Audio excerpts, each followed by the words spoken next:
Today's History of Borderlands video, we're going to be talking about the Dahl Corporation. Probably the company we've seen the most remnants of and has always been within eyeshot throughout all of the games. So the company was founded by Stanton Dahl.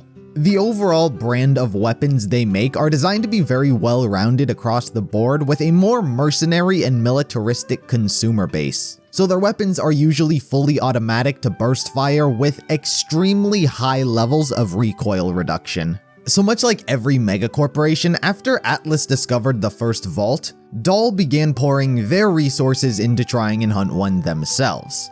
And as we all know if you've played the games, the planet they just so happened to land on was Pandora. Researchers, scientists, military, miners, just about every single profession you could imagine were sent to the planet with the hope of uncovering a rumored vault. Patricia Tanis was one of the researchers hired by Dahl to uncover more about the Iridian civilization. But part of the reason Dahl chose Pandora to begin with was because the planet just so happened to be in one of its 7-year-long winters. Meaning all of its harsh flora and fauna was either dead or hibernating, making it seem like the planet was a safe location to touch down on. And it was, for quite a long time. Dahl wound up almost completely reforming the entire planet, building all sorts of different infrastructure for mining and the sort. They built wind turbines and were also the company responsible for creating the EchoNet, a communication system which allowed people to speak with each other across large distances. They hooked this up all throughout Pandora so they could communicate with each other, and as part of a promotional deal they were offering, Dahl would give out free Echo HUDs to any and all new settlers who arrived on the planet. Their mining efforts were actually very profitable despite not finding a vault. They did uncover Iridian origin remnants and dug around those locations. Also amongst the various other structures they created was Sanctuary. But Sanctuary wasn't actually a new building, it was a ship, a mining ship. Dahl's greatest mining ship, and it was sent to the planet to help them mine. One of the things Dahl was mining were crystals. Directly under where they landed Sanctuary, a dig team was sent to mine the crystals found in the cavern. A woman named Elise Booth was in charge of a security team where they came across the crystalisks. Having never seen humans before, the crystalisks were very friendly and non-hostile. Booth recognized this and advised Amelia Hartchek, Dahl's overseer of the mining operation, to change locations and leave them be. But Hartchek demanded the crystals from the crystalisks be harvested themselves, something that would kill them. Mrs. Hartchek, today a miner found a crystal formation near the alien ruins, but it started moving. The creature appears perfectly peaceful. I don't think it's ever seen a person before. Blue, not now. Here, go play with my hat. There you go, Blue. We're calling it blue because of the color of its, yeah. We saw a couple more of these creatures hiding near the ruins. I recommend moving the dig site for obvious reasons. Security Officer Booth signing off. Miss Booth, while your concern for these creatures is noted, we shall not be moving the dig site. The Dahl Corporation has sent Sanctuary, their greatest mining ship, to this god-forsaken planet to mine crystals, and you have found some. Please round up the creatures so that my mining team may extract their minerals. Mrs. Hartchek, I don't think you understand. You can't mine these creatures. They're living beings. Without the crystals, they'll die. Sanctuary could easily find another dig site. My security team and I are not hunting these creatures for you. Period. Security Officer Booth, signing off. Miss Booth, need I remind you of the terms of your contract? Your security team is meant to assist my excavation crew. Whether or not you agree with my policies is irrelevant. Shut your mouth, grab your gun, and bring me my crystals like a good little girl. Booth continuously refused the order and chose to confront Hartchek herself directly, which resulted in Hartchek killing her. She then used Booth's death to motivate the other miners. Listen, you heartless bitch. My team has guns. Your team has pickaxes. Move the ship or we'll move it for you. Security Officer Booth signing off.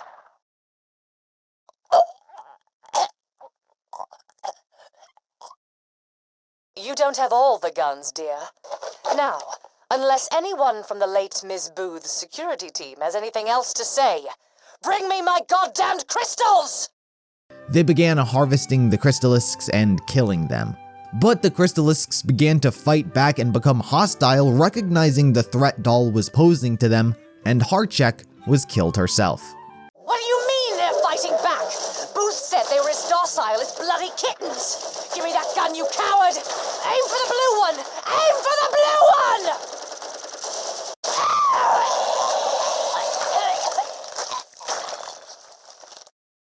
If it wasn't already evident, Dahl wasn't a very ethical megacorporation, further expressed by something I haven't mentioned, as much of their workforce were made up of convicts and criminals, and they were using them as free to cheap labor. But as evidenced by those like Booth and Patricia Tanis, not everyone was a convict or morally corrupt. Some were just employees hired to do a job. But you see, despite the seeming prosperity of their setup and mining efforts, eventually winter came to an end on Pandora and its true colors began to shine. The wildlife and flora came out and began slaughtering their workers. It was an environment they weren't prepared for. While some soldiers were sent to the planet, it was mainly made up of miners and workforce labor. While they initially thought that they could weather out the storm, it eventually became too much for them and they were forced to evacuate. Also, around the same time, the Atlas Corporation had come to the planet to bully Dahl away from it. Due to these two factors, instead of extracting the bulk of its workforce, they instead saw it more cost-effective to just abandon them on the planet, which is exactly what they did. Dahl's workforce of criminals and the sort is what would make up much of the bandits and psychos that we encounter and fight against during the games. But you see, it wasn't just the planet itself Dahl was attempting to flip upside down in search of vaults, they were also on Pandora's moon of Elpis. Similarly, they did much of what they did on the planet on the moon. Mining stations and the sort were established all over the place. But searching for a vault itself doesn't make money, so they needed to be harvesting something else in the meantime for extra profit. So doubly, they were harvesting the liquid methane from the moon. But you see, throughout their extensive and reckless mining efforts, they made themselves a bit of a mess by almost breaking the moon. Elpis's surface began to crack and split open, and the atmosphere was completely lost. This event was known as the Krakening. Dahl's ships fell from the sky, and countless workers and innocents were killed. The residents of the planet were forced to live in much smaller safe havens. After this happened, Dahl yet again completely abandoned all of those who were still left on the moon. Ironically, karma seemed to be paying them back for what they were doing, as all of this happened just a single day after Iridian ruins had been discovered by their mining force. So Dahl abandoned everyone just before their goal of finding a vault could have come true.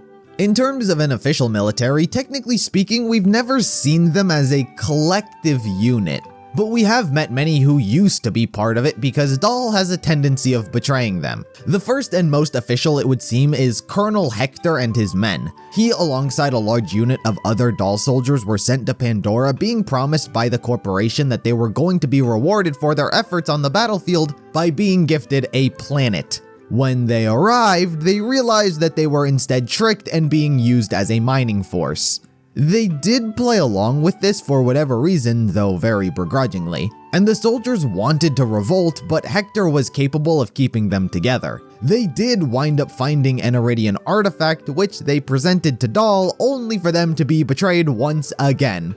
Dahl trapped Hector and his soldiers in the mine they dug, leaving them there to die. The Lost Legion is probably the closest representation of a special branch that Dahl had. This specific unit was stationed on Elpis before the Krakening, but after it, they were the soldiers left behind. You encounter them all throughout the pre-sequel, and they appear to have a fairly stereotypical structure. Another character who used to be part of Dahl's military was Axton, the commando from Borderlands 2. He and his ex-wife were part of the military, and as evident by his saber turret, at least sergeants were equipped with these saber turrets. But as we get to hear, once you're part of Dahl's military, you're there until you die, or they abandon you. Even if you're discharged, like in Axton's case, you will be killed by firing squad.